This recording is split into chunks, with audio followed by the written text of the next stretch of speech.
Welcome again to Cottage Talk. I am Russ Goldman. This is another episode of View from the Hammersmith End. We have Kamal, we have Alex. Unfortunately, Matt couldn't join us, but Suhail was at the match. He's with us in Toronto. I'm in Boston wearing a Red Sox shirt. Sorry, Suhail. Have to do it. It's what I have to do. I'm in Boston. But today we are going to look back and get the guys' view on the victory against Burnley, doing the double over. Scott Parker always puts a smile on my face. We will talk about that. That should be fun. The first half of the show, maybe the first 20 minutes, I've got some interesting topics for us to debate because there are some topics out there that our Fulham supporters are talking about. So guess what? We're going to talk about it in two different ways. So that's going to make it interesting. I do want to mention, if you're watching live, that's great. We are on YouTube, we are on Facebook, and we are on X. This episode will be exclusive on the Cottage Talk Patreon page as a podcast, but you can watch it back on YouTube if you like. All right, guys, before we go on any further, I want to welcome everyone back to the show. Alex, how you doing? I'm very good. Thanks, Russ. Good to be here again. It's always good for you to be here. I do miss that Matt's not here, so just a shout out to Mr. Matt Wall. I wish he could join us tonight. Hopefully, on the next show, we'll get him on. Kamal, how you doing? I'm good. I just got the inside info. The reason Matt's not here, he's worried that Sahil's going to make sure that he gets to Toronto in the next few weeks. Aha! I knew that there was a reason. He's definitely ducking me. Definitely. Okay, well there we go on that. But hopefully we can get Matt on. I do miss talking to Matt, and hopefully he can join us again soon. And it's funny because after we do this show, he's probably going to say, I wish I was on this show because of the topics we're going to be discussing. So guys, like I mentioned, I've been giving this some thought. I've been seeing a lot on social media as we go to this extremely long international break, which makes me not happy. We've got some issues hanging around, and again, you guys are going to know them, but we're going to look at them in a couple different ways. So let's start with the first one. Alex, I'm going to start with you. Okay. So here it is. I'm going to put you in the shoes of Harry Wilson because I know how much you enjoy Harry Wilson. Okay. Would you sign a contract with Fulham? I'm putting you in his shoes. He's out of contract. There is speculation about Aston Villa being interested. I've seen Everton. There might be other clubs as well. I'm putting you in his shoes. What would you do? I would sign. So easy for me to say, as a Fulham fan. But I think just like we saw that a Wilsonless Fulham can look a bit limp, we saw in recent weeks. I think a Fulhamless Wilson might also not be the best thing. Wilson has reached the absolute peak of his career.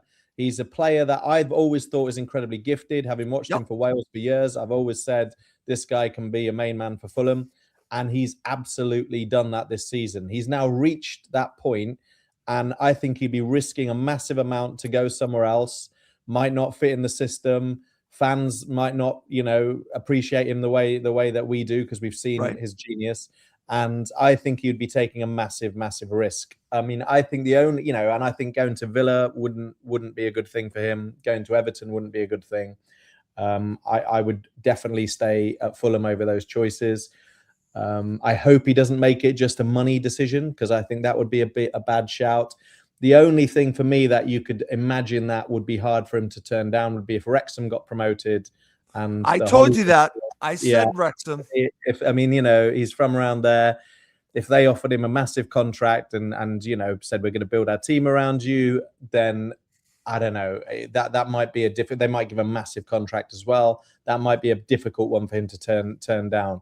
But I think the other sides, Villa, Everton, I would definitely stay at Fulham ahead of going there if I was him. So I would sign the contract. If I was Harry Wilson. You'd sign the contract. Now let's just throw it out there, like you said.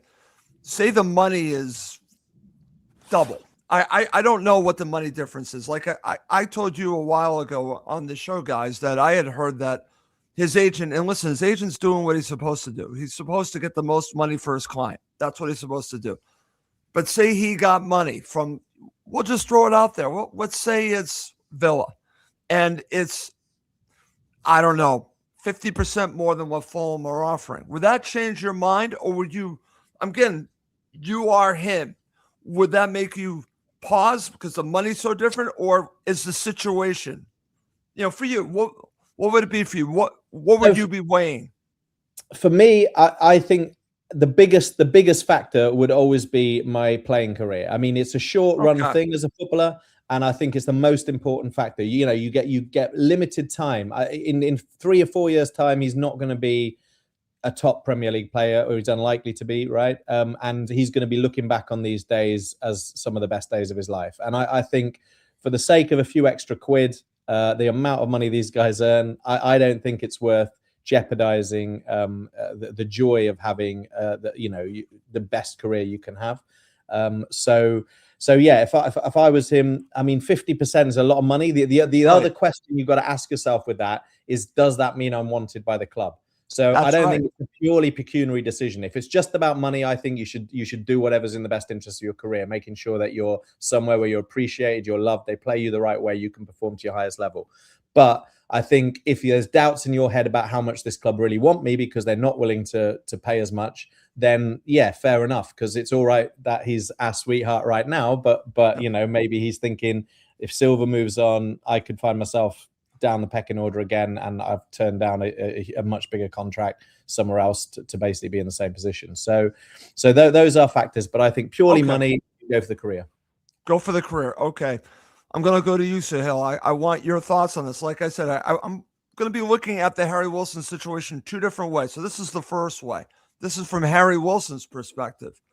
You're in his shoes. What would you do? If I was offered 50% more, I'd take the 50% more. I mean, purely for financial reasons. I think Alex has really hit the nail on the head. It's I think Fulham and Harry Wilson are a very good fit for each other. They work well with each other. And everyone's got to remember, he's the star man of the moment, but it's that last part of that phrase, of the moment. I mean, he's not had a season like this in his career. And who knows whether next season will be the same as this season. He would financially, it does make more sense for him to move on, because he'll get a signing on fee. He'll probably get a much bigger contract. And who knows what the terms of the contract are going to be. But in terms of playing, he's got to remember at Fulham, he's now, the star man. Next season, if he has a bad patch, he'll be forgiven because of this season. And, the manager and the fans will want him to see him play. Everton and Aston Villa will not be as forgiving as we are if he goes there. In fact, if he gets a lot more money, the expectations will be a lot higher. They'll be seen as someone who has to deliver immediately. So, listen, for financial reasons, I would go. But I think for playing reasons, it's in his interest to stay. Whether Silva's here or not, it's in his interest to stay, because he is one of the better Fulham players. Any manager that comes in will play him and will treat him with respect. That won't be the case if he goes to Everton or Villa and Wrexham. I hear this. I know you, Ross, you put this out there, but I just find Wrexham to be a bit of a novelty club that, look, if you want to play for them, go ahead and play for them. But I think even if they came up, they'll go straight back down again. So up to them. So, Hale, I hear you on that. And everything that you say is, I understand where you're coming from. The only thing, and I'm glad that Alex brought this up, he's Welsh. They are trying to establish themselves as this juggernaut in Wales. And I'm not saying that it's going to come to that, but I think that they're going to build everything around him. So there's a lot with Wrexham that I agree with 100% with you. Then there's other everything would be about me. So that, there are a couple different ways. I will now, before I go to you, Kamal, I'll just share quickly my thoughts on it. The one thing that I would always be thinking, because I'm glad that I got both of your opinions on this. I keep going back to this, that as you both said, it's a good fit. Whether Silva's there or not, it's a good fit. He's coming to really the height of his career. I'm going to give you a player. Maybe it's not a fair comparison, Alex, but I'm going to give you a player that went to Villa and his career nosedived to oblivion. I'm talking Ross McCormack. Okay. I know that's a long time ago, but it did happen. Got the big contract. and it didn't work out for him. Believe it or not, Fulham probably at the time was the right fit for him, but he was looking at probably the cash and probably the mystique of Villa. It didn't work. The grass is not always greener. That would be my thoughts on that. Kamal, where do you stand on this? Well, I think, I'm with my brother. I mean, listen, I love Harry Wilson, and I see Taff. Can I call you Taff? Do you mind if I call you Taff? He's cool. Call Taff because he's a local as well. He's a Welsh boy, old Alex is. And I see how much joy he brings into the fans, and also particularly into the guys that are sitting with us at the hammy end. And but if you think that he's on a Bosman, he's going to have a signing on fee. It's going to be massive. It's going to be a few million, and that's going to be like a year to 2 years salary. And then what I've read is that he could be getting a massive pay rise, not just a small one, and a 3-year contract. And let's see, what was it? It was written about as 200,000, which I doubt, but I do think he's going to be clearly in the 100 range. If you're going to turn that kind of money down when he's only, football really is about, career, your length of your career, and he's playing. He loves Fulham. He can always do a Palinha and come back and watch us from the cottage. But not the same, Kamal. Not the same, Kamal. Yeah, and also all the players who leave Fulham, we've had a lot of players leave who love it, but it really is about the financial reality of his career and the time he's going to be given, and he's going to have a family. I think, does he have kids and a family? I'm sure his family are partially involved inside of this. So, and if Villa as well, if they finish top 4 again, he's going to be playing in Europe. Okay. You just brought up Palinha. Do you think Palinha regrets his situation a little bit? He's back next year. He's back next year. Wow. That's Definitely. a status review. When they get relegated. With open arms. He's going to be playing for a team. I should have had that as a topic. Yeah. He's going to be playing for the only team in the championship that has a 100,000 seater stadium.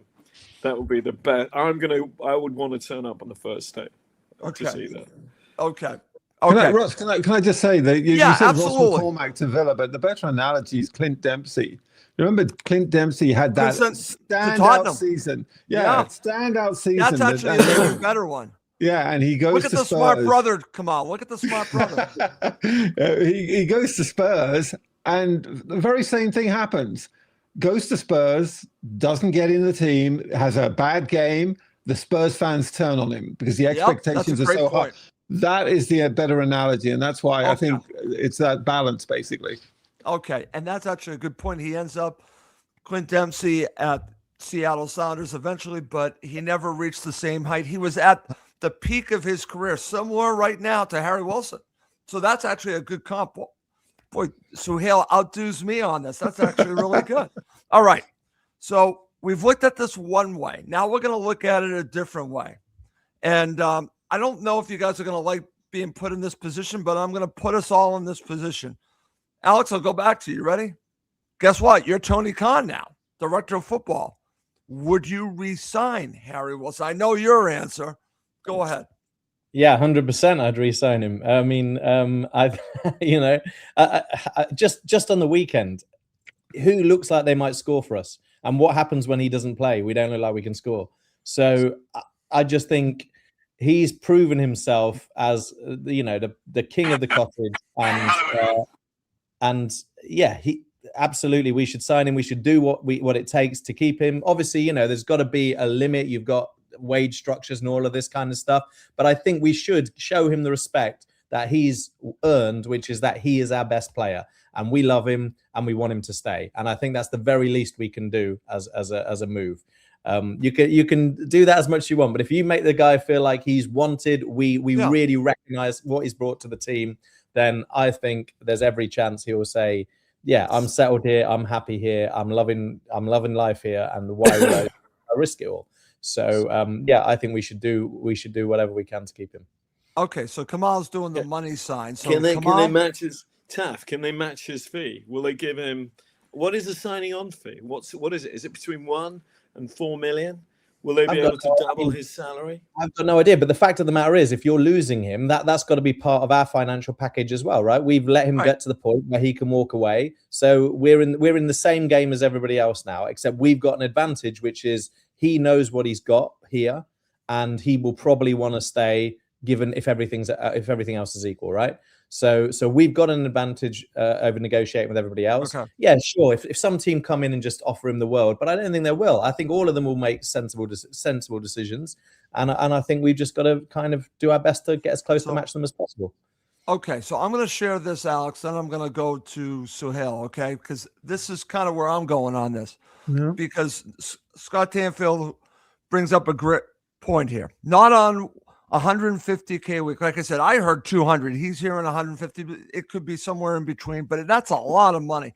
I wouldn't be. Harry Wilson's 29 with 0 resale value. So if you're asking me, it's how much the agent is asking for him is a factor in all this.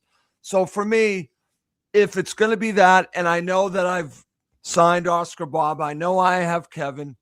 If I can't get him at his price, I let him walk, Alex. He's so much better than Oscar Bob. I mean, it's just like the gap between them at the moment is absolutely ludicrous. It's like watching top-class, world-class talent versus somebody who's just, on work experience, basically. It's just totally different levels. So, Well, my point, again, like I said, if I'm looking at it as a director of football, I'm looking at, I have to factor in the money. I have to factor in the upside. Oscar Bob is also much younger than Harry Wilson. So for me, if Harry Wilson would come in at my price, of course, that's the way I look at it. For me, it is a financial decision. But if he's getting silly money, then he's off. The way I would say, okay, fine, go make your money. That's the way I would approach it. I would want him back, but it would have to be at a reasonable price. Alex, does that make sense? Yeah, makes sense. But I would say, don't forget, like, if we sign Chukwueze, which I think we should as well, by the way, right? How many millions does it cost for the transfer fee, right? So, right, it's all well and good trying to save a little bit. 150, that's too much. We stop at 120 or whatever it is. But the fact is, there's no massive transfer fee. There might be a little signing on fee, but it's not comparable to buying a top class talent outright, from another club. So there's money to be saved there as well. So the deal's got to be somewhat economic, but I do think we should show him the respect that he's been our best player this season. And deserves that. All right, fair enough. So, Hill, where do you fall on this? You're Tony Khan. Totally agree with Scott Tanfield. I wouldn't re-sign him for 150K a week. Alex, you're being very unfair on Oscar Bob. That's a completely unfair comparison. I mean, Oscar Bob's been with us for a couple of months, and you're sort of like, saying he's like work experience compared to a player who basically last season wasn't even a starter. He was like, coming on as a sub. So not. But where he's at now. Oh, there you go. Scott Tanfield. Right now, Oscar Bob has been very poor, but and Harry Wilson is one of the best players in the Premier League right now. That's the difference. I feel like Scott Tanfield is actually me typing for some reason, because he's saying exactly what I say. He's been with us for 5 minutes, and that's completely unfair. But the big question about Harry Wilson is that it's okay. Yeah, you want to pay him 150K a week, given the respect he deserves. What happens next season? He's 30 years old and he has a flat season. And then we're stuck with him for another 4 years at 150K a week, a winger who, will be able to put on his gravestone that Alex described me as the, star player for one season. I'm not sure I would offer him a contract at 150K a week. I mean, look, don't get me wrong. We could sign him and he could be outstanding till he's 33, 34. But my big fear is 30, let's say 2 years from now, 31 years old, he's now going through the dip phase of his career. We're stuck with him. No one's going to buy him. No one's going to match those wages. And there's no resale value. That's right. And he won't walk, basically, because he's getting 150K a week. So, look, if we can come up with a deal that suits Fulham and Wilson, sure. But I don't think it's going to be sensible to offer him anything like 150K a week for 4 to 5 years. I think it's time that, and I actually think you bring up Chukwueze. Russ, if we re-sign him, and the rumor is now we've contacted Milan to say that we are going to re-sign him. I think that's the biggest sign that I think they think Wilson's going, because Chukwueze will be the replacement. I know. That was my first thought, Suhail, is that maybe the two are linked, and I only time will tell if they're linked. But my first thought was they pick up the option, then Harry Wilson probably is not coming back. But again, we'll have to wait and see. I want to now go to Kamal. Kamal, what do you make of all this? Yeah, sorry about that. My son was like, he wants to be part of the show. He wants to be the fifth panelist. So that's great. Apologies for the noise. Two things first. Talk about the valuation of Wilson. He's going to be online for 13 goals, I think, this season at least. Mbeumo and who's the other? Cunha. How much are they getting paid, and how many goals have they scored? They're getting paid twice as much as what Wilson's being proposed for, and they're not even scoring the near tally. So goals are becoming a premium value inside the EPL, which means his goals are not, they're not like, tic tac, efforts of attrition. He scores goals that are magical. Yeah. He's going to get a proper salary next season. I agree with that. I don't think we're going to get that. And so he's off unless he gets, but Fulham will not pay the pay structure. Who's it? Leno's on 120, I think. And, Mitro was on 130, and they would never give him the, what was it? I don't know. How much did he get in Saudi? 300 and something? Yeah. We are restricted. There's there's a fan of Cottage Talk who wanted just to say hello. Okay. Can I play that video? Is that okay? Okay, if I can hear Tell it. me if you know who it is. You probably, I don't know if you know who it is. Hello everyone, After Mates. I believe you're a Fulham WhatsApp group, right? What do we think about Marco Silva and Harry Wilson? It's an issue, isn't it? But still, listen, best team in London, oldest team in London, greatest team in the world. Love you back to up the Whites. Wow. We got Richard Osman. He is officially a Cottage Talk listener. I'm doing my best to get him onto the show. Okay. Well, that's great. Thank you for sharing that, Kamal, because that is going right where we're going to be going next, because we're talking about Harry Wilson. One tiny Alex, point. Go ahead, Alex. Absolutely. This question about, will he dip in form next season and so on? Look, I think Harry Wilson's a really intelligent footballer and he scores bangers. There is no reason to think that Harry Wilson's legs are going to go all of a sudden. He's an intelligent footballer who will adapt his game. I think he'll be absolutely sound until he's 32 at least. And he's just turned 29, he's 28 or so, so we've got 3 or 4 years in him. So I don't think we need to panic about that. Well, I got one thing. See, I've agreed with my brother for the whole show. This is the only thing I agree with Taff with, is that I think Wilson's going to get better. I think Wilson is just He's on he's on upscale. So to Alex, he'll be playing for Wrexham in the Championship 2 years from now. So here we go. Along with Oscar Bob. To Alex's point, though, and I'm glad that Suhail brought up the name. I will tell you that I believe Clint Dempsey played very well, and he didn't have the legs, and similar to Wilson, played well into his early 30s, and then obviously it dropped off. So there's an argument for what Alex is saying. All right, we're now going to talk about something different. Alex, I put you on the spotlight to start. I'm not going with you first on this one. I'm going to put Suhail on the spotlight, okay? I'm going to make you the manager of Fulham. You are Marco Silva. Would you sign a new contract with Fulham? Absolutely yes. I've no idea why he wouldn't sign a new contract with Fulham, because first of all, I don't think anyone's going to take him. Anyone that he thinks is his station. I mean, he's obviously looking for a big club. I don't think any big club's going to be coming calling for him, but I think he's got to the position where he's in a real prestige position at Fulham. I think he's got a lot of respect. I think what he says at Fulham goes in many ways. I think what the purchases that they've made are a reflection of how the club want to try and satisfy Silva as best they can. I mean, this Pepe signing, I'm convinced, was a Silva I think so. object of desire, and that's why they tried to get him. And the reason I say that he should sign at Fulham is I still think he can take us. I know you may disagree, Russ. I think you think he's taken us where the highest we can go. I don't agree with that. I think we get Pepe next season. Just imagine the front four. Just imagine that front line. Kevin, sorry, Alex, Oscar Bob, Josh King, Ricardo Pepe. That is a freakingly good front line. And I make Alex even more mad and say Emil Smith-Rowe instead of God. as a backup. Wrexham. Coming off the bench, and Harry Wilson will be in the Championship at Wrexham thinking, why didn't I stay? I really do think Silva's best.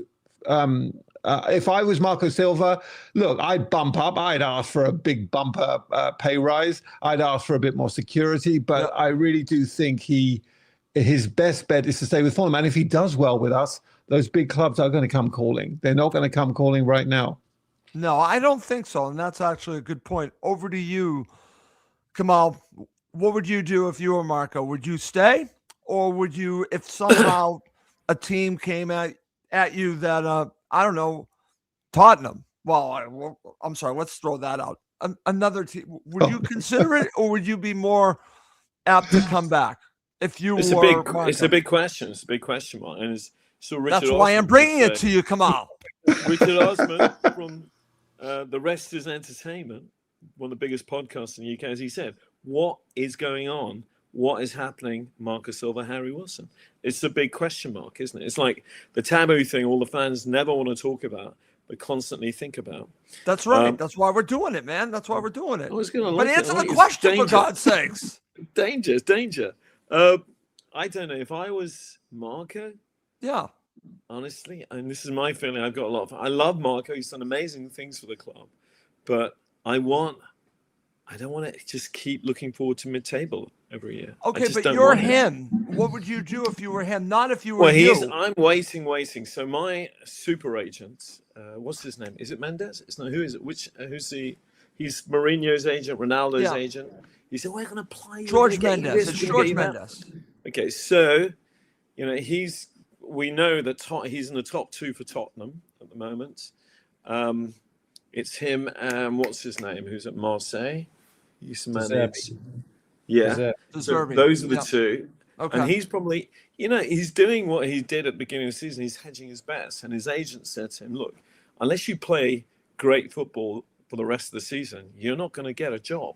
So he's kind of stirring up. But we all kind of know, it's not if I was him, we all kind of know he's thought about getting out now. So he's thinking about going.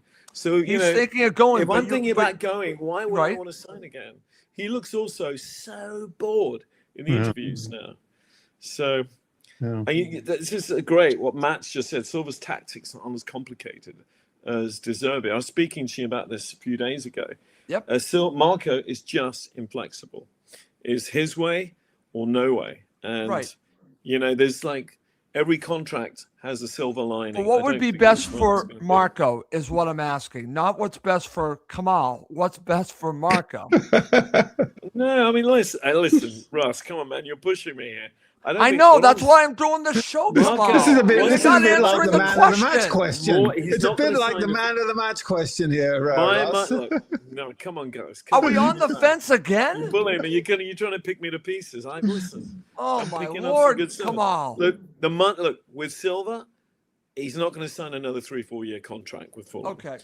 He will want his next move to be a big move, and he's not going to make himself a hostage to fortune.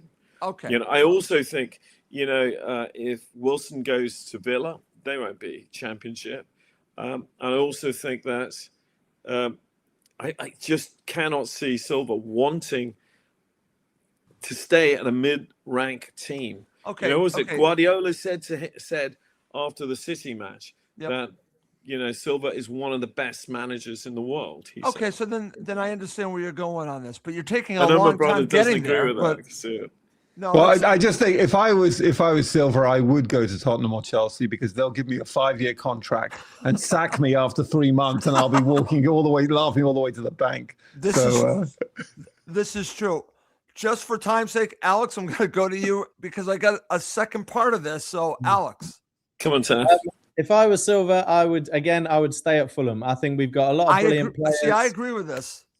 I think we've given him a lot of the players he wants now. I think, you know, I think there's strength there. I don't know. I think he's moving us forward, and if I was him, I'd want to stay. I honestly don't think any of the big clubs are going to go for him. It will be a mid-range club like Spurs.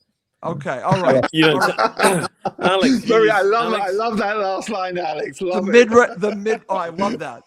No, you just don't want to lose the bet. Alex has got a bet with me. He just doesn't want to lose that bet. Okay. Alex, I'm actually going to go back to you because the second part of this is I'm putting you in the shoes of Shahid Khan. So the question now is, you're Shahid Khan. Would you want Marco Silva back as your manager next season and beyond?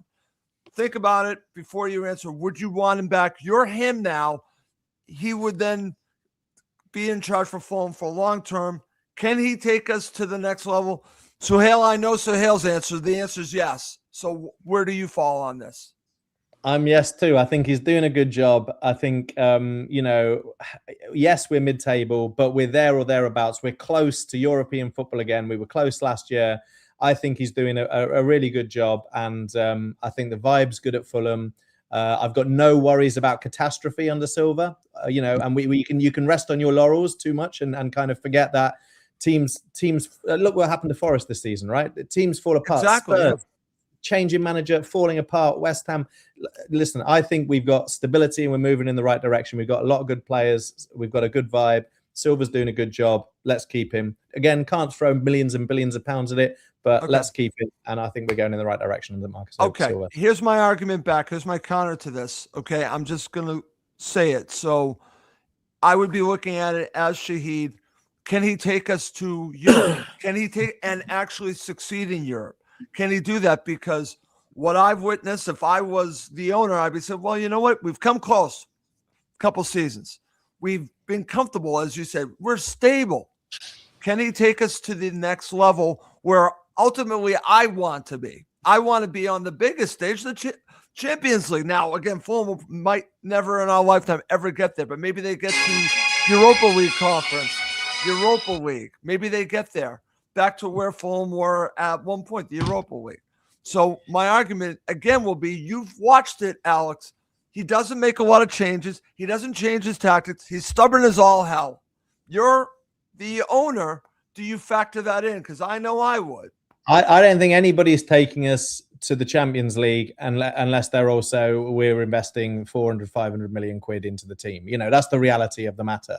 The seventh is the highest any team can finish realistically. I know there's the odd anomaly. Villa are doing really well, you know, compared to their resources at the moment, but it's not sustainable. And I just think to get rid of a really good manager who we completely can trust, for a pipe dream that somebody can come in and work absolute miracles, you're far more likely to end up back in the Championship.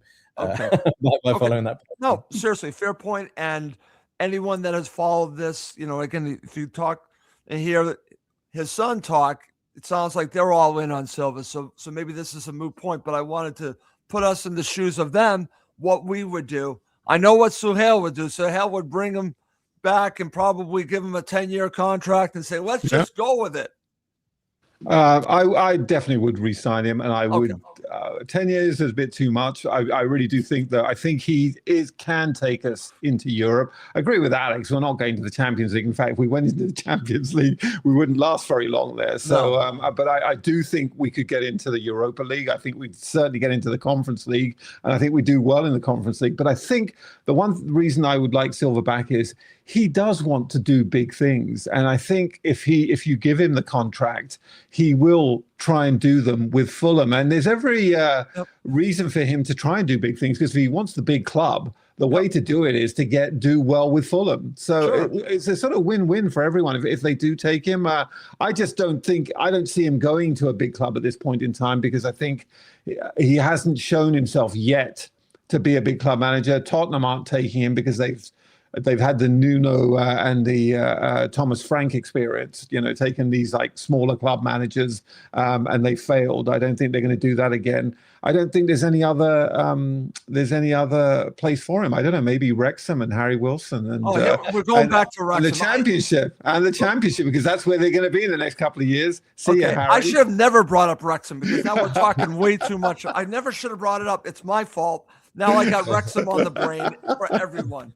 That's a Goldman. I made a major mistake there. I should have never gone there. All right. I'm going to go now to you, Kamal. I'm going to make it a little bit different for you, okay? You're a filmmaker. You're going to put all your money together. You're going to get investors, and you're going to buy Fulham. You're going to buy Fulham. You're going to own Fulham. Who's your next manager? Are you going to make it Marco Silva, or are you going to look for someone else? Well, okay, let's take first. I mean, you guys are just making me laugh today. This is like watching a rerun of the Three Stooges today. It really is. It's like all back to the future. Which one are you, by the way? Which one are you? I was going to say, which one are you? There's a face. Everybody has a face on their head. Are you curly? No, dude, come on. So I think that, that we're talking about, does Khan really want Silva back? Silva doesn't want Khan back, because all he ever talks about is how he's not been satisfied. Even though our net spend has been quite significant for Fulham, Silva's gone, and so is Wilson. So I'll bring the hankies next to the next match. So who's the new manager? Who's the new manager?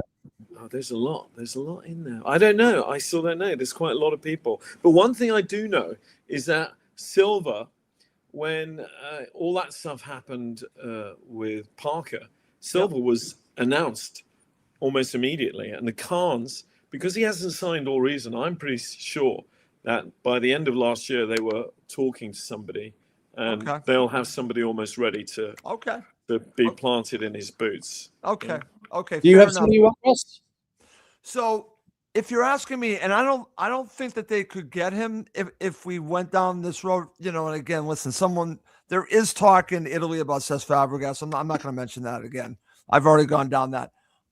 Someone that would interest me would be De Zerbi. Someone like that would definitely interest me. I like Roberto De Zerbi. I mean, that's someone that would interest me. But who knows? Would you, Alex, let me ask you this. Would you consider someone like Maresca?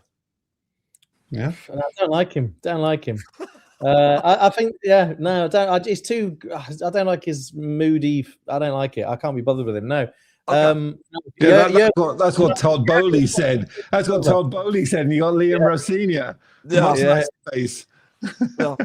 No, if we can get Klopp, I'd be in. But other than that, stick with Silva. Okay. Let's see. Fulham supporters would shout out to Zerbi's box midfield passing around the back. That's probably true. Okay. All right. Before we talk about the match, I've now decided who are the Three Stooges. We'll call the Cottage Talk Three Stooges. It's pretty simple. Larry is Alex. You know who Mo is. It's Suhail. And of course, Curly has to be Kamal. There you go. Kamal, you brought this up. I was thinking of you. No. I'm just a host, man. I'm the host. I have nothing to do with the Three Stooges. Just you guys. Okay. Can I tell you so quickly before we go some of the names in the frame? Brendan Rodgers. No. Gary O'Neill. No. Ange Postecoglou. No. It's funny what you get on odds. This is odds checker. This is funny what you get. No, Kamal. Listen. Gareth Southgate. No. Jose Mourinho. Is every manager who doesn't have a job. You give me all no's. You give me no's. No. That's why we're going to keep Silva. Yep. Okay. I agree. Oh, no. Dude, who even thought of Silva before he came to Fulham? None of you guys was mentioning his name. No one had that. No, absolutely no one had. But listen. I think it's going to be very funny if Cesc Fabregas does turn up, and we will be bowing towards Russ afterwards. So. Yep. I'm just going to say no one had Silva, and I'm just telling you that I'm not kidding when I say there are reports out of Italy linking him to Fulham. I'm not kidding. So I don't know if that's realistic or not. And it's all talk, right? It's all talk. All right, guys, just for time's sake, we'll go quickly through just talking about the match. So let's just get right to talking about. Let's just jump right in and talk about the first half, Alex. I want to go back and talk about obviously for about 20 minutes, talk about the Burnley match. And I've already did this with Tony. And again, when you look at the first half, I keep asking myself, and I want to get your thoughts as you guys were watching it. You go back and you watch the Tottenham match, and then you watch this and you think, why are we getting this? And I want to ask it to you this way, because Tony brought up a good point. Even though it hurts him, and it probably hurts me a little bit to admit that Scott Parker got his tactics right against Fulham, and they made it difficult in the first half. So what do you make about that first half? What were you thinking? Yeah, I mean, I think if we're honest, it was flat. You take out a few moments of Harry Wilson, a couple of really good strikes, one from distance, one on target, and the little chip over the bar. We didn't really create that much. I thought, I looked at the XG at halftime, and Burnley had a better XG than we did. I was quite worried at that point. I thought Burnley were the better team first half. I thought we were really flat. At the moment, I feel like we really need some confidence from somewhere.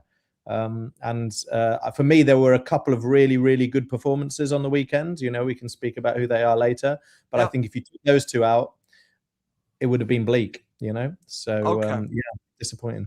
Okay, Suhail, what did you feel about in the first half? Yeah, it's much the same. It looked like flat is one way of saying it. It's a similar sort of thing that we saw against West Ham in many ways, like the misplaced passing, the sort of the lazy play that we had. We had a couple of good shots. The one that came closest was, of course, the one from Wilson. I think it came from the corner where they played it back to him and he hit it, and it was a decent save, sort of almost directly to the goalkeeper. But it was a very, very poor first half. Burnley definitely had the two better chances. I mean, both went to Zion Fleming, and one was that header that was directly at Leno. Great whipped in cross from Kulinshi Hartman, who I thought had a stormer for Burnley. It was a bit of a shame that we didn't get going, but it took a while. The Bassi one was the one that I think was the one that everyone was talking about. Was it a handball or not? There's no way that was a penalty. But they were the two best chances, I think, in the game, and they fell to Burnley. And I was a bit concerned that we were going to go down the West Ham route. Yeah, and you should have been, because it felt a little bit like that. All right, over to you. Come on, what were you thinking during the first half? Were you thinking Curly? Sorry, Curly. So I thought the first half, I didn't think it was boring. I just thought they had our number. And the one thing, this is kind of almost stigma that Parker left us with. He, all that pretty passing, he kind of knows how we don't want to play. We don't want to play Parker ball. And I always say that I've always seen Fulham as better as a counter-attacking team. So they really took it and we get nervous when we're forced to attack. So we had, the stats bear out. We had a lot of the ball, we had a lot of shots on target, but Burnley really took the game to us and made us look a bit silly.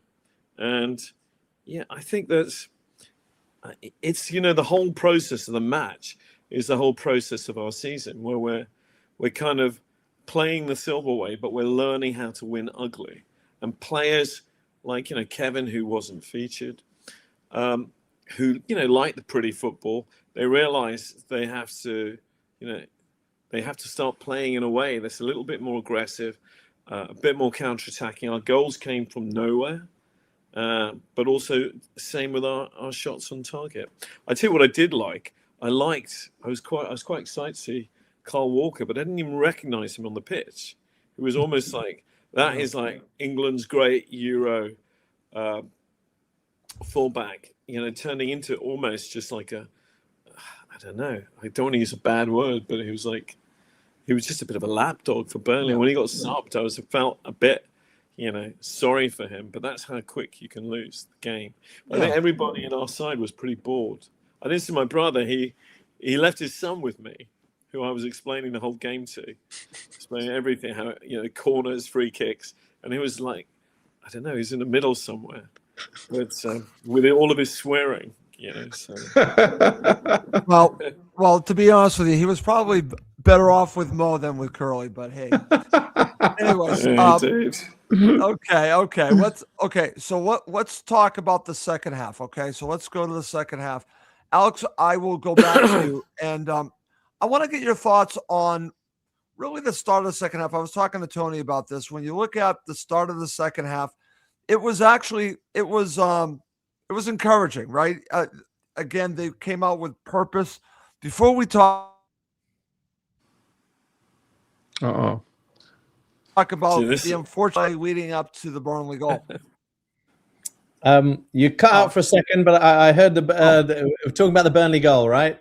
Yep. No. I was talking about the play before the Burnley goal. Sorry about that. Play before the Burnley goal. I mean, I thought we'd started to improve, but I did again feel that we weren't converting chances. There was a lack of belief that we were going to score. It felt like to me, and I mean, I think in the Premier League, if you don't really take those periods where you're on top and don't convert, like the second half of the first half against West Ham, for example, you do end up paying, even against the worst teams. I chucked in Anderson into my fantasy team this game because I was so sure that Fulham would manage to keep a clean sheet against Burnley. And when that went in, I was just like, oh my God. I've got to say, Matt was still pretty convinced we'd turn it around. Really? I wasn't. But I was just like, I think Matt this was could positive? Be. He was, yeah. And but I mean, I don't know. I was really worried at that stage because it was one of those really important games. We are in that we can finish 7th, we can finish 14th, I think, right? And if you don't beat Burnley at home, you are finishing 14th, not 7th, 100%. Right? It's basically game over. Totally agree. So when we conceded that goal, I was pretty bleak. So despite the fact that I do agree we came out with a bit more purpose, I do think we didn't look to me like we believed we were going to score, and it took them to give us that belief ultimately, Interesting. Okay, so Suhail, I'll go to you, and unfortunately, you're going to talk about the Burnley goal. Yeah, no, I will. It was a great goal. I want to give I thought it was a great goal, but again, does Ian Fleming still have been on the pitch? He did a Zirkin death grip on Leno after his header. No, did you see that?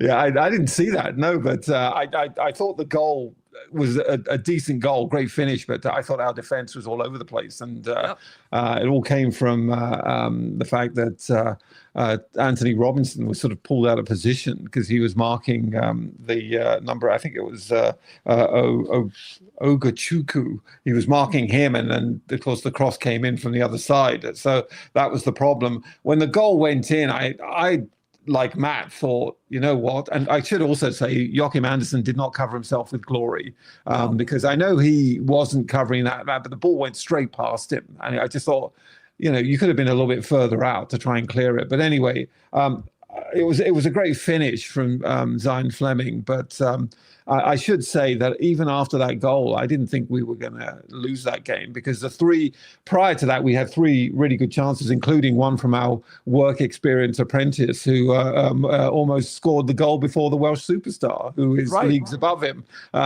We had 3 really good chances, him, that King dribble, and then a Muniz header. All of them, I thought, wow, we're starting to come alive. And so even when Burnley scored, I thought, you know what, we can come in on this. But I think, Tony Gold constantly moans about our defense. And I think, God, Tony, you're going a little bit too far with this. But he had every right to be aggrieved on this one. He did. That was a terrible, terrible defensive error that led to that goal. But I didn't think it was the end of the world. So. Okay. And that's interesting that you guys were still fairly positive after that. So, Kamal, I'll go to you. I'll actually give you the honors of talking about Josh King scoring his first goal in the Premier League for Fulham, even though it really is at Stamford Bridge. But that's another argument for another day. But Josh King scores. What was the reaction in the Hammersmith end? He was a happy boy. We were all happy boys. But he's not as happy as him because he broke his duct, took his virginity, finally. About time at the age of 17 or 18. There you go, Curly. the one thing is, let's get this right. And Alex, you owe us a bit more than this. Both got to give kudos to Holly and Ben because they called it as 3-1, which shocked me. And then, Alex saying, what's your prediction? What's your prediction all the time through the match? And I told Holly, I agree with you, but Alex didn't want to agree. But I was really praying for that 3-1 because I think Alex is going to spend the end of this year making me a lot of pasta dinners, as his place on his own pocket. So looking forward to that one, mate. Yeah. Okay. But the goal was really good. It was instinctive. Yeah. It wasn't flash or beautiful.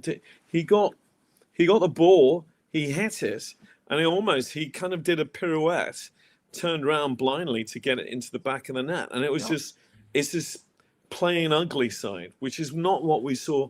Fulham didn't have that kind of gunk at the beginning of the season. But we're now kind of managing to find a way.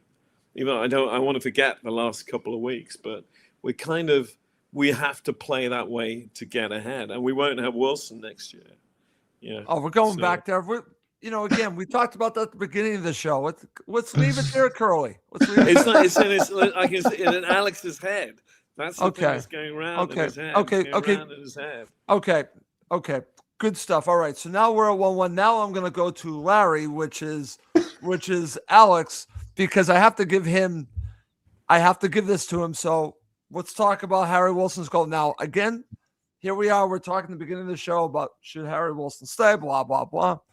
I will tell you he scored some really good goals for Fulham. But when you watch back this one in particular, the players' legs that it went through, the way it got in, I know he's scored some incredible goals. Believe it or not, I think this one's up there. Yeah, it's a great strike again. It's not his best just because some of the goals he's scored have been.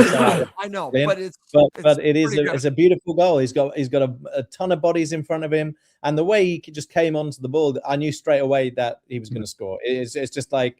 Yeah, it felt like the waves were parting, even though there were so many bodies in the way, right? You could just see it happening before it happened. And he was the player that throughout the game looked like he might do it. And again, he comes up with a business so soon after the other goal as well. I will just say about that Josh King goal, what's really a shame about it is that dribble that he went on before and almost scored. That was unbelievable. And what was incredibly impressive about that dribble was when you watch it back, he's holding off a massive Burnley centre half. I mean, incredible body strength for a tiny little guy like that. And he went through them like a knife through butter. Absolutely brilliant. Josh King was great on the day as well.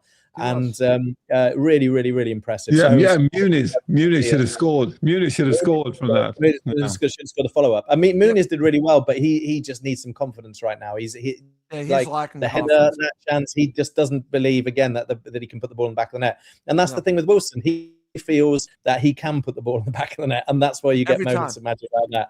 So it's just a shame for Josh King that beautiful dribble hadn't been his first goal, because that would have been one of the goals of the season. But Harry Wilson again, absolutely brilliant, and what a legend. So I'm delighted for him. And hopefully it means he's going to be coming into the game tomorrow night, one of the biggest games of the season, of course. Huge. Wales versus Bosnia, absolutely massive. So I just hope he's full of confidence and does the same tomorrow night. Okay, excellent, Alex. Okay. I'll be walking the dog, Alex. You got to tell me how it goes. Okay. Over to me. I'm sorry. I'm going to Mo, not Curly. Okay, I'm going to Mo, which is Suhail.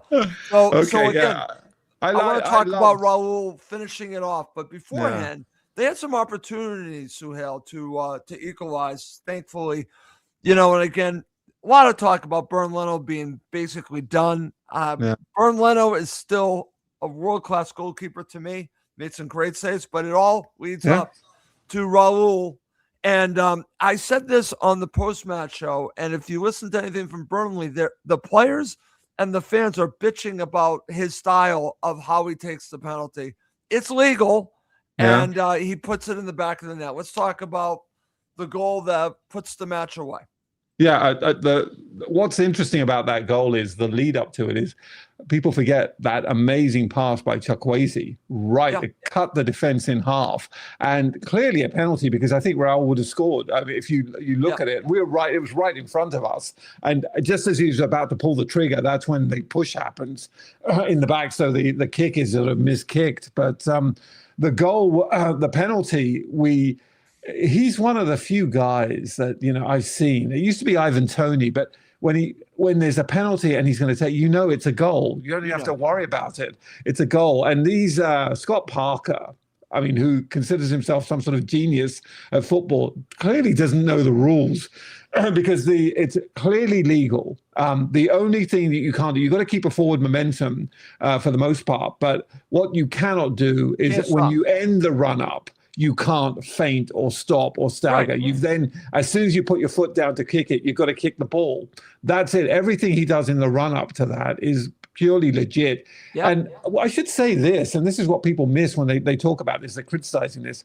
That's a very difficult type of penalty to take because you can very easily screw that up. Because remember, you've got no momentum going forward at the final kick. So if you don't get it right, there's a very good chance the keeper will save it because it won't have the power to get through. I thought I thought all three goals were really, really well done. And I think Josh King, the first one, everyone's going to talk about Dubravka messing it up, but it takes a real talent for him to pounce on the ball as it came through.